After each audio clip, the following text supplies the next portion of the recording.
Arora, former Vice President, JNU Students Union, in a conversation with Rubika Liaquat. Rubika, it's over to you and your guests. Ladies and gentlemen, this is going to be a fascinating conversation over the next 1 hour. I know a lot of you want to get up for tea, but I'll request you to stay on. You don't want to miss this one.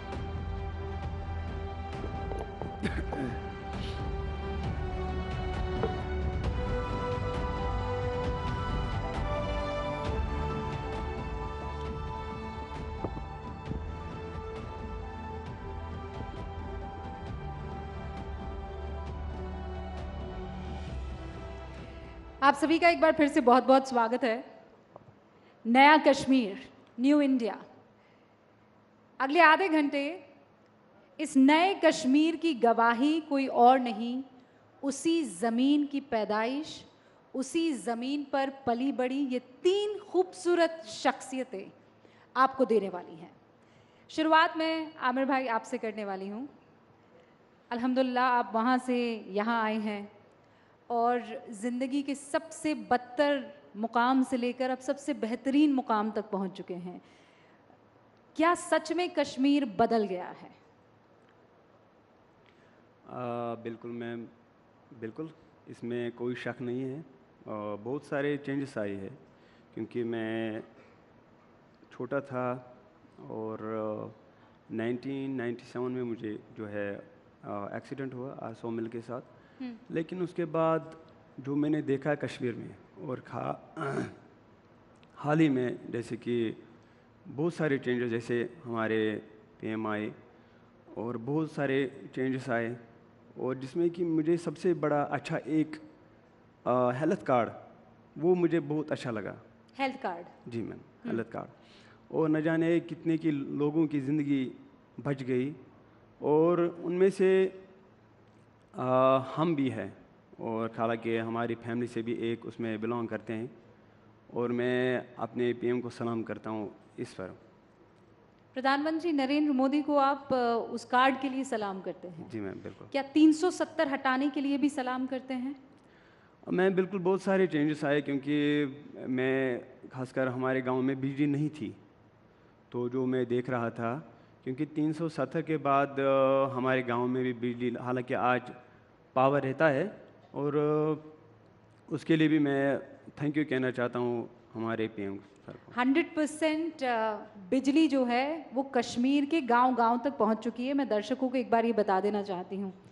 और Aamir loan के बारे में ये बता दूं कि 2013 में national खेल लिया था इन्होंने। बहुत मेहनत की, 9 साल की उम्र थी, एक्सीडेंट हुआ, दोनों हाथ गंवा दिए, और जब परिवार वाले मिलने आए तो आमिर की माँ से ये कहने लगे कि इससे अच्छा तो ये होता कि बच्चा ख़त्म ही हो जाता। लेकिन आमिर ने हार नहीं मानी, लगातार मेहनत और मशक्क़त करते रहे, और आप इनको बैट और बल्ले के साथ जब देखेंगे तब कहेंगे कि अरे वाह। और हाल ही में सचिन तेंदुलकर से मिल के भी आए हैं। आज मैम, कैसा था वो? सचिन सर के साथ बहुत अच्छा लगा, क्योंकि बचपन में जो मैंने ख्वाब देखा था कि मैं सचिन सर की तरह बनूं, लेकिन एक्सीडेंट के बाद बिल्कुल ये जो हमारा सपना ये टूट गया। लेकिन बहुत ठोकरें खाने पड़े एक्सीडेंट के बाद। हालांकि हमारे घर में, फैमिली में बहुत कुछ था, और ज़मीन भी बेची, सब कुछ बेच डाला ताकि मैं ठीक हो सकूं।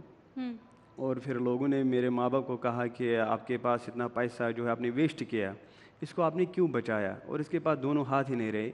लेकिन मेरी दादी जी जो थी, उन्होंने मुझे सबसे ज़्यादा जो है सपोर्ट किया, और दादी जी मुझे हर दफ़ा ये कहती थी, बेटा देखो, किसी के ऊपर आप अपना जो जहन है वो फ्रेश, अपना जहन फ्रेश रखे, किसी के ऊपर मतलब ध्यान मत देना, किसी को कुछ भी आपको कहे उसकी तरफ ध्यान नहीं देना।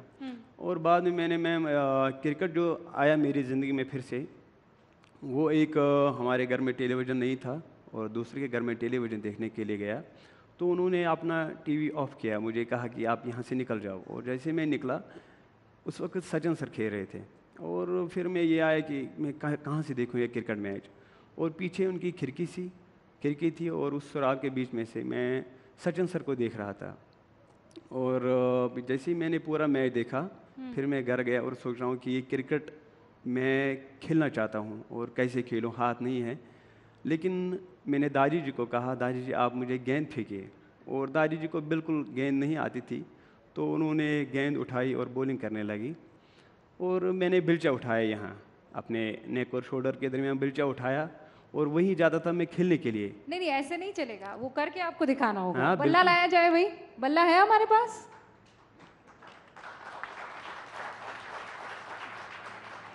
अगर है तो प्लीज़ लाइए, जल्दी लाइए। ये ना, और आ गया बल्ला। हाँ और शैला बॉलिंग करेंगी। हाँ बिल्कुल, क्यों नहीं। तो दादी को भी तो बॉल फेंकना नहीं आती थी।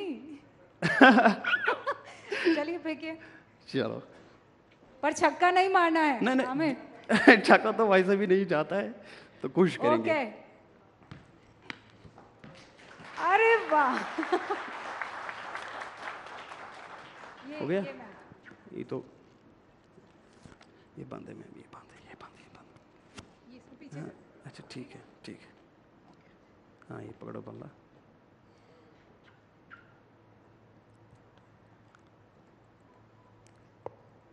माशाल्लाह, वाह शैला, आपने तो गजब की बॉल फेंकी। ये कान से निकल गया, जरा ये देखिए।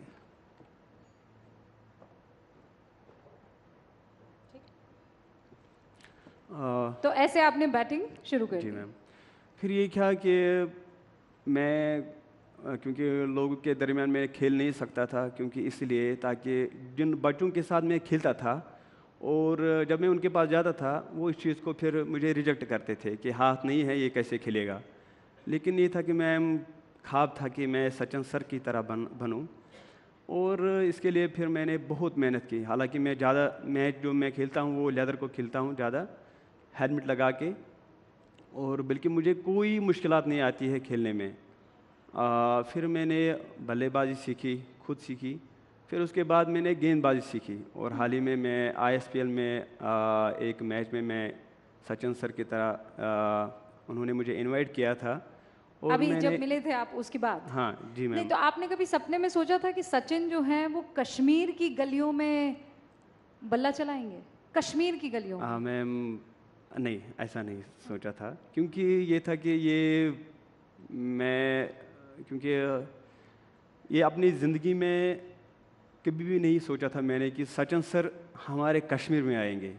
ये बदलता कश्मीर है, आप समझ रहे हैं कि गलियों में क्रिकेट का भगवान कहे जाने वाला ऐसे बल्ला चला रहा था और ऐसे गेंद खेल रहा था, क्योंकि उससे पहले हमने भी देखा है, शैला आपने भी देखा है कि हाथों में बैट नहीं था, हाथों में बॉल नहीं थी, हाथों में पत्थर हुआ करते थे।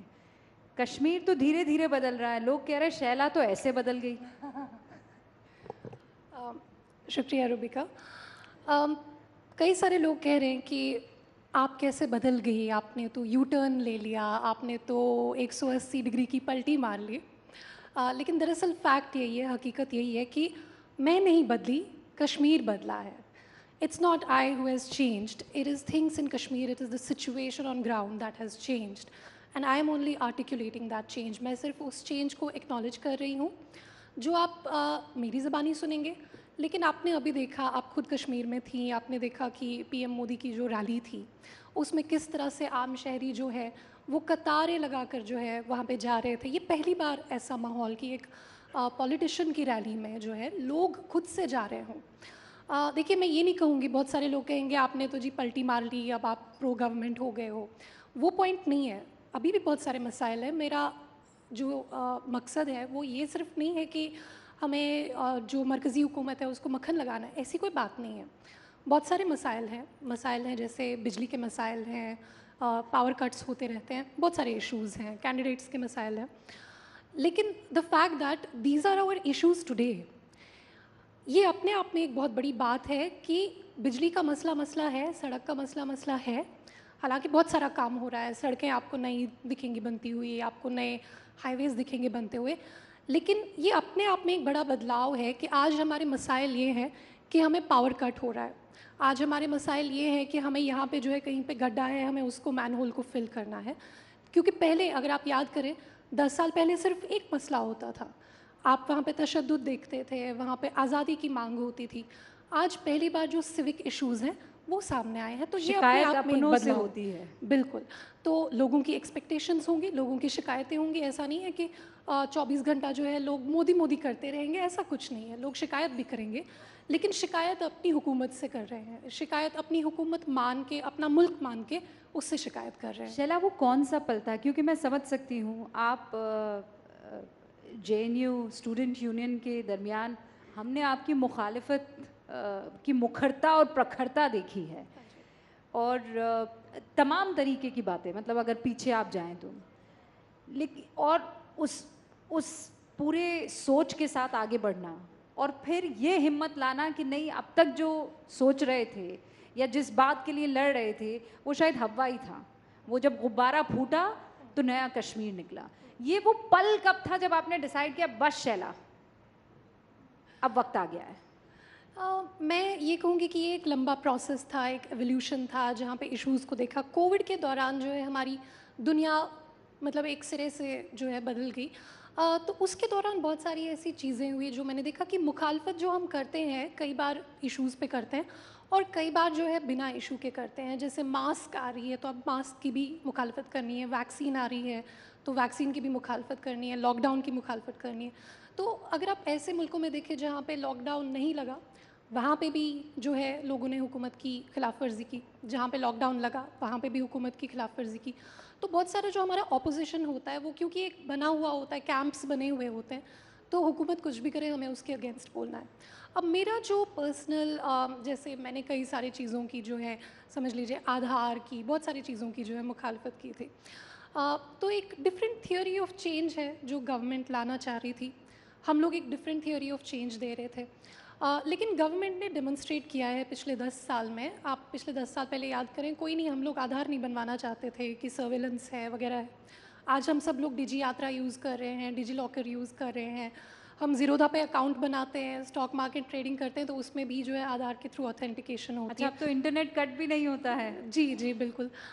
तो एक different theory of change government ने डेमोन्स्ट्रेट की है कि जो ये विकसित भारत का नैरेटिव अभी बात हो रही थी, कि एक विजन है, एक कॉन्क्रीट मॉडल ऑफ गवर्नेंस है और अगले 25 साल के लिए एक विजन है।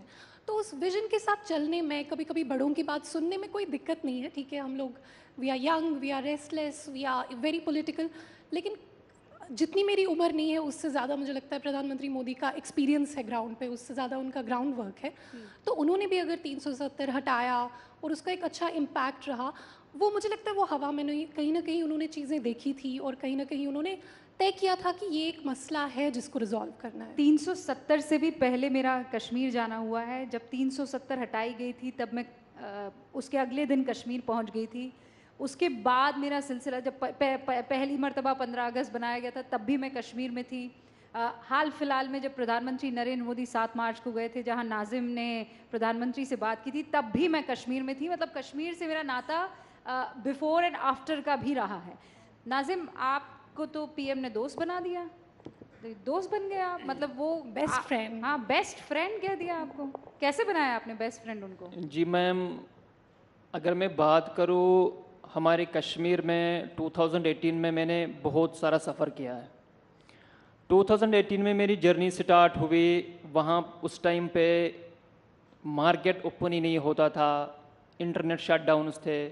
तो जिस टाइम पे मैंने 2020 में फिर से एक वेबसाइट बनाई, उस टाइम पे वो वेबसाइट बनाने के बाद मैंने सोचा कि अब छोड़ दूँ, क्योंकि इंटरनेट प्रॉब्लम थी।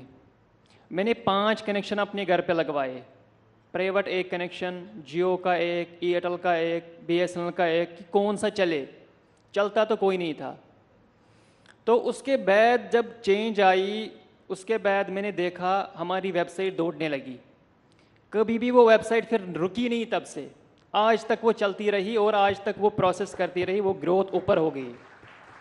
और उसी ग्रोथ के दौरान मुझे डिपार्टमेंट ऑफ एग्रीकल्चर का हैंड होल्डिंग करना, बाकी जितने हमारे डिपार्टमेंट से उनकी हैंड होल्डिंग की वजह से मैं एक स्टेज पे पहुंचा, एक लेवल पे पहुंचा, और वहाँ पे मैंने अपने प्राइम मिनिस्टर सर से बात की। और जब उन्होंने मेरे ये स्टोरी सुनी, उस स्टोरी सुनने के बाद उसने मुझे अपना फ्रेंड बनाया।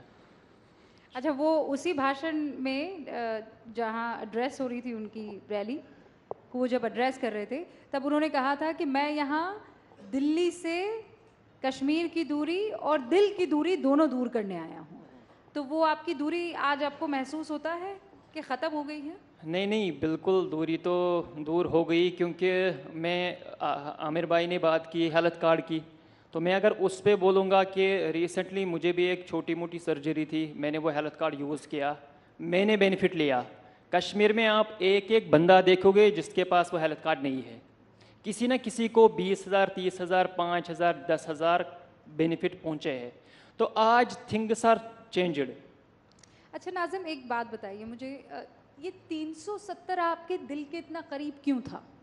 जब नहीं हटा था तब तो आपको ऐसा ही लगता होगा ना कि ये लोग आए हैं, हम पर कब्ज़ा कर लेंगे, हमें ख़त्म कर देंगे, कश्मीरियों को नेस्त नाबूद कर देंगे, ख़ासकर मोदी की गवर्नमेंट को लेकर। 370 को लेकर वो कौन था जिसने आपको बताया था यही तुम्हारी आत्मा है, इसके बगैर कश्मीर ख़त्म है? मैम, मुझे तो बताया किसी ने नहीं, मगर हम सुनते हैं कश्मीर में, हमें कश्मीर में बोला जाता था कि 370 के बारे में चर्चे होते थे, न्यूज़ पे देखते थे, मोबाइल खोलते थे तो 370। तो मेरे हिसाब से हमें ये वहाँ पे एक नॉलेज था, जिस लेवल का मुझे अभी भी नॉलेज है कि 370 में यहाँ पे एक मतलब 370 में आपको बहुत सारी रुकावटें मिलेंगी। मतलब यहाँ पे एक कोई भी इंडिया का हो वो बसने लगेगा, आपके जॉब्स चले जाएंगे, अगर बिहार का कोई होगा वो यहाँ पे जॉब कर लेगा, तो कश्मीरी क्या करेगा? यही था वहाँ पे असल मसला कि कश्मीरी क्या करेगा। मगर मैं अब की बात करूँ, मैं भी एक कश्मीरी हूँ, मैंने क्या किया? मैं अपनी टांगों पे खड़ा हो गया, गवर्नमेंट का भी सहारा लिया और आगे मैंने सफ़र बढ़ाया, और आज आपके सामने नतीजा है। माशाल्लाह। अच्छा आबिर भाई, ये 370 से पहले आपके लिए भी मोदी अलग किस्म के थे और 370 के बाद मोदी को अलग किस्म से देखने लगे आप? मैम सच्ची बताइएगा। मतलब ऐसा बिल्कुल भी नहीं है। तो अगर मैं अपनी बात करूं तो मुझे फ़र्स्ट टाइम ऐसा हमारे मोदी साहब जो है, मैं जितने भी तारीफ़ करूं वो कम है। हालांकि मैंने ना किसी, अगर मैं अपनी बात करूं, मैं किसी से पार्टी से बिलोंग नहीं करता मैम, और मैं क्योंकि इसीलिए नहीं करता हूं ताकि मुझे किसी से कुछ चाहिए, क्योंकि मैं रोज़गार के लिए गया, मैं खुद अपनी बात कर रहा हूं, रोज़गार के लिए गया, बोला, हालांकि मैंने 10+2 किया, फर्स्ट ईयर तक अल्हम्दुलिल्लाह मैंने पढ़ा है, लेकिन उसके बावजूद मैंने रोज़गार की मांग की। अल्लाह की कसम सर, इतने ठोकरे खाने पड़े मुझे, ये मैं जानता हूँ। एक क्रिकेट किट होती है, उसके लिए भी मुझे ठोकरे खाने पड़ते। हालांकि हाल ही में मैं आपको, मेरे पास सब कुछ मौजूद है, लेटर डाली 2021 को मैंने लेटर डाली किट के हवाले। अल्लाह की कसम, इतना किराया मुझे, हालांकि फादर से किराया ली और मदर से ली, मुझे पैसा दे दो मुझे जाना है कहीं, फिर भी मुझे वो किट नहीं मिली। नेट के लिए फिर भी वो मुझे नहीं मिला। तो फिर क्या हुआ कि ये मैं जानता हूँ कितने ठुकरे आज भी खाने पड़ते हैं हमें। मैं अपनी बात कर रहा हूँ, लेकिन अगर मैं प्यार करता हूँ किसी के साथ, वो हमारे नरेंद्र मोदी जी, और इसलिए नहीं मुझे किट चाहिए यहाँ वहाँ हुकूमत, हालांकि उन्हीं की हुकूमत है, तो मैं बहुत प्यार करता हूँ उसके साथ। क्योंकि मैम उन्होंने ऐसा काम किया है,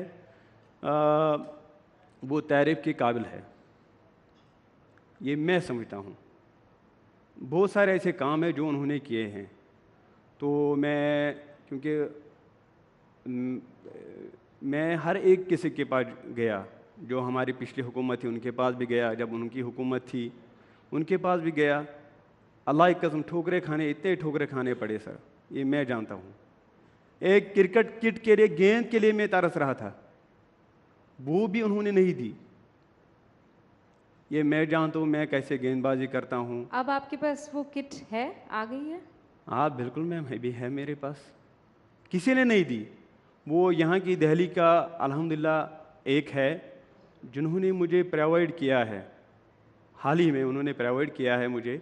जैसे इससे पहले भी मैं था दिल्ली में एक शो में, तो उन्होंने मुझे वो किट लगभग 1 लाख की किट उन्होंने मुझे दी, तो वो बिल्कुल वो तारीफ़ के काबिल है मैम।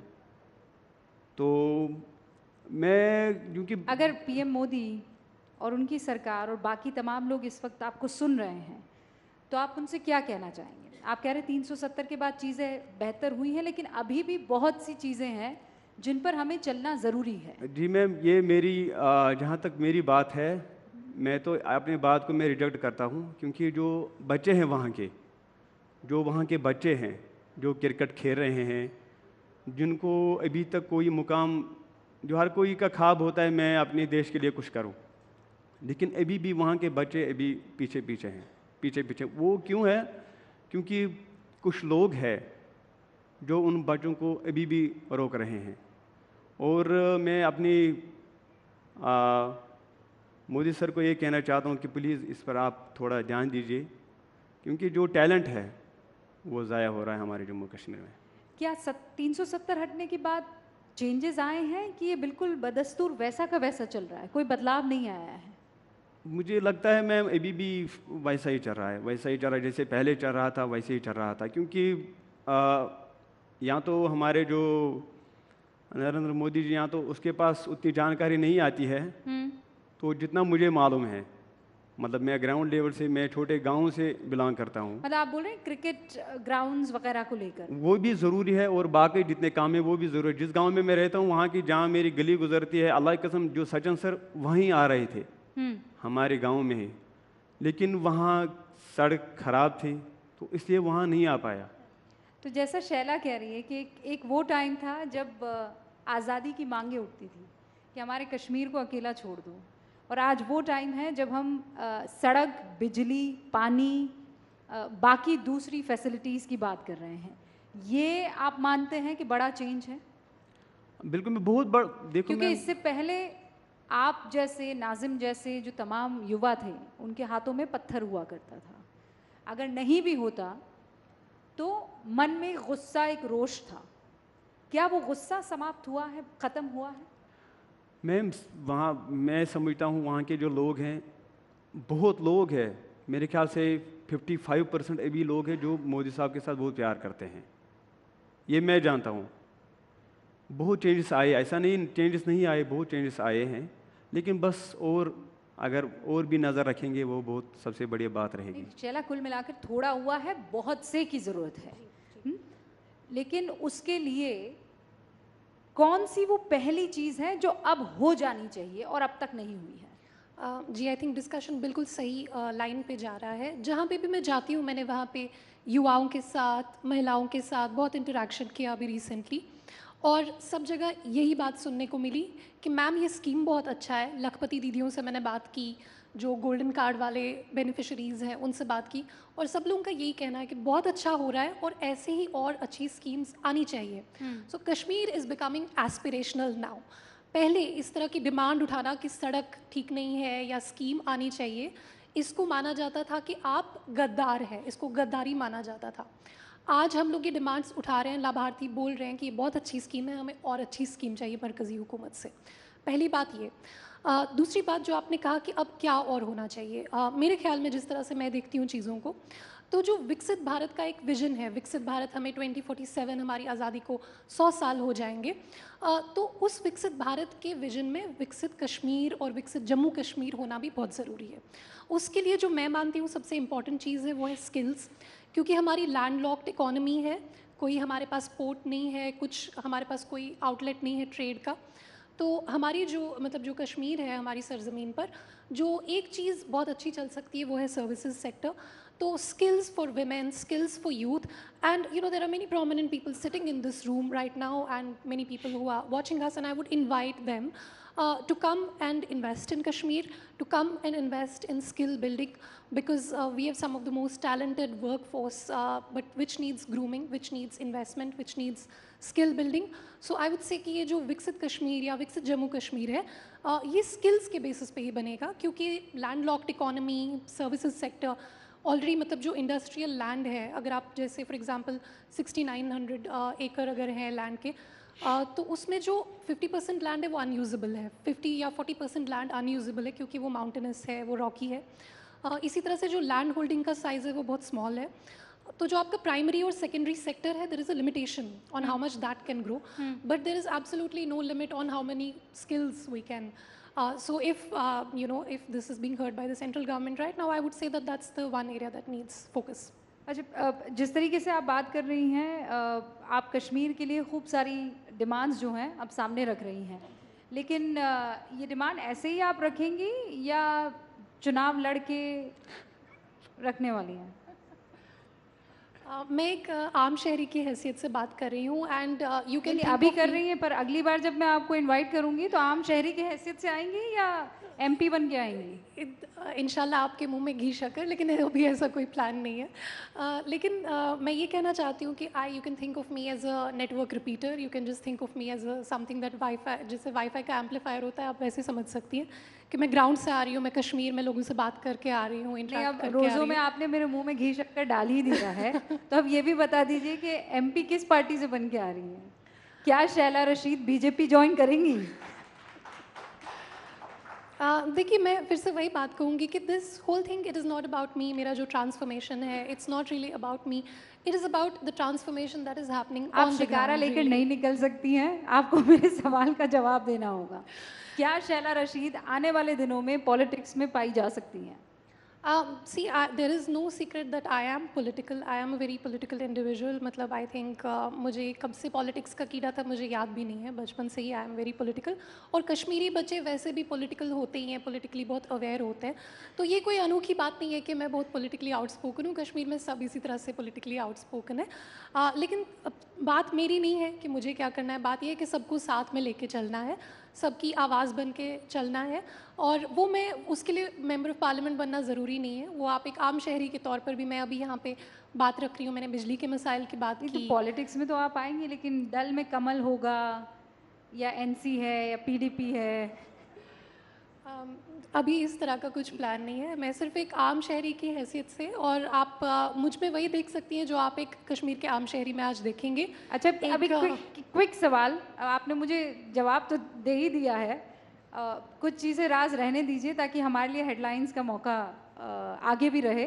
लेकिन क्या 370 हटने के बाद बीजेपी का मिशन 370 पूरा हो सकता है 2024 में? आपको क्या लगता है? मैं फिर से बोलिए, मैं थोड़ा दिमाग दूसरी साइड था. हाँ. मैं कह रही हूँ 370 हट गया, लेकिन बीजेपी का टारगेट है कि वो 2024 के चुनावों में 370 सीटें लाएंगे. कश्मीर इन 370 सीटों में कुछ सीटें बीजेपी की झोली में डाल सकता है? मैम, तो अभी मुझे लगता है तो हो सकता है. हो सकता है, हो सकता है. लेकिन शैला, आप क्या सोचती हैं? अगर हम लोग जम्मू कश्मीर की बात करें ओवरऑल, जम्मू तो फिर भी रहा है उस साइड, लेकिन क्या कश्मीर? देखिए, मैं it is not my job to speak for BJP और for the government, but yes, definitely BJP should capitalize on the good work that it has done in Kashmir, and it should definitely get more credible faces, big faces, and it should just come on the ground and behave like a normal party. मतलब वो जो एक stigma होता था BJP को लेकर, PM Modi से तो लोग प्यार करते हैं, एलजी मनोज सिन्हा जी, उनकी लोग बहुत इज्जत करते हैं, उनको इम्पार्शल मानते हैं, लेकिन इसको अगर मतलब ग्राउंड पे कन्वर्ज करना है तो इसके लिए बीजेपी को थोड़ा ग्राउंड में उतरना पड़ेगा कश्मीर में. शैला कुछ कह रही है बीजेपी, सुन लीजिए आप, ग्राउंड के लोगों से संपर्क साधना पड़ेगा आपको. नाजिम, आपको क्या लगता है? जी मैम, मेरे हिसाब से बीजेपी को लेकर एक अफवाह था ना कि अरे बाप रे, बीजेपी नहीं, मोदी नहीं, अमित शाह नहीं, अब वो दूरी मिट गई है? पॉलिटिकली पूछ रही हूँ मैं. जिस कश्मीरी को बेनिफिट हुआ है सीरियसली वो तो उन्हीं का होगा. जिसको 5,000 भी 10,000 भी जो अपलिफ्ट हुआ है ma'am, seriously he will do, वो करेगा. बहुत बहुत शुक्रिया. नए कश्मीर पर नई बातों के साथ आप सामने आए. इससे पहले जब कश्मीर पर डिस्कशन हुआ करता था तो आप तीनों जानते हैं कि किस तरह का डिस्कशन हुआ करता था, लेकिन आज वो नई बयार साफ तौर पर नजर आ रही है. आमिर भाई, शैला, नाजिम, आप लोगों का बहुत बहुत शुक्रिया. बढ़ते हैं अगले सेशन की तरफ, लेकिन ये गवाही दिल से निकली गवाही है, ये जबरदस्ती नहीं निकाली जा सकती है. बहुत बहुत शुक्रिया. Thank you very much, Rupika, for getting us that interesting panel discussion. What has changed? in Jammu and Kashmir since 2019 when